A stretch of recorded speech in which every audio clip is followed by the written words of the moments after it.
made a soup or if you've ever cooked anything, there's an ingredient that just makes it good.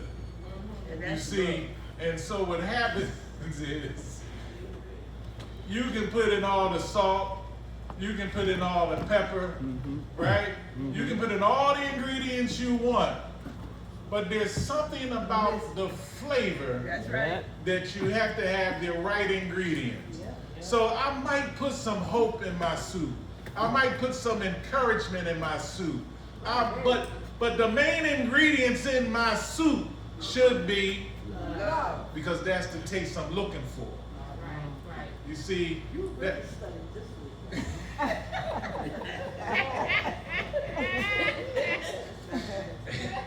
Yeah, I love it. I love it so much. But the superintendent brought up a question, and I wanted to, and I actually went to the office yesterday to print this out because I kept saying, what does it mean that God is greater than our hearts? And we know that if God is our creator, he controls our hearts, but because we are born into sin, our hearts are swayed in so many different ways. I always use the analogy when I start trying to date. The young lady told me, I love you, but I never told you I was in love with you. You see, but when I came to Christ, I realized that Christ is in love with me. Yeah. You see, but what happens here as we go through our lesson in John this morning, it says in 1 John 3:20, it says, if our hearts condemn us, we know that God is greater than our hearts. And he knows everything. You see here, John reminds us that God is greater than our feelings of guilt. You see, our hearts are filled with emotions. Our hearts are filled with emotions. You see, and God is greater than the mistakes we make when we sin. So that's where the difference comes in. God is the change in our hearts. You see, today we use the word heart to refer to our organ. It pumps blood through our bodies. However, the Bible's word for heart usually refers to someone's emotions and desires. Right. It centers on his will or his true self. This is true for both God and man. You see, God refers to King David as a man after my own heart. It's 1 Samuel 13:14 and Acts 13:22. In other words, God sought to do all that David sought to do all that God had willed. And in Mark 7:21-22, Jesus says that out of a person's heart flows sinful and evil desires.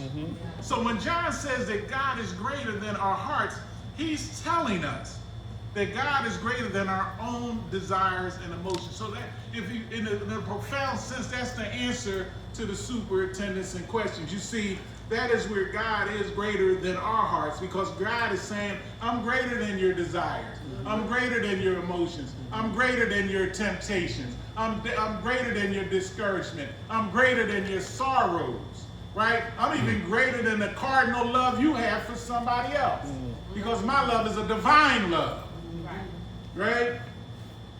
So when we feel convicted of our sins, and 1 John reminds us that God's love is greater than our convictions. Right. Sometimes we convict ourselves. When a believer sins, he or she should not wallow in guilt or fear before God, but rather ask for his forgiveness and rest in his truth. And he is faithful to forgive. When a believer reminds his or her of our past sins, however, and that's the thing about our hearts, God is not always making us think about our sins. God has already forgiven us for our sins. And so let us then approach God's throne of grace with confidence so that we may receive mercy and find grace to help us in our time of need. And one of the things that as I was studying this week, you know, sometimes we just have to ask God, what do you want me to learn from my emotions? God, what do you want me to learn from the fact that I feel so sorrowful? I'm going through some medical situation. God, what should I learn from that? God, I'm depressed. What should I learn from that? There's something going on in my family. God, what are you teaching me? What should I come out of that? And what God is saying, you should be lifting me up. Lifting me up in love, because I'm giving you a testimony to share with somebody else. God is encouraging you to bless somebody through your circumstances. And so when we think about it again, we want to be confident in our love. But when you're confident in your love, how are you making your soup? How are you making your soup? And so, as the superintendent said, by the end of the lesson, we will explore the many dimensions of loving others and how Christ abides in us. And then we'll embrace God's commandments to love with obedience and expectations, right? And with expectations, we're talking about being accountable. And so here we want to identify ways to grow in our love for others. Can somebody read in focus, please?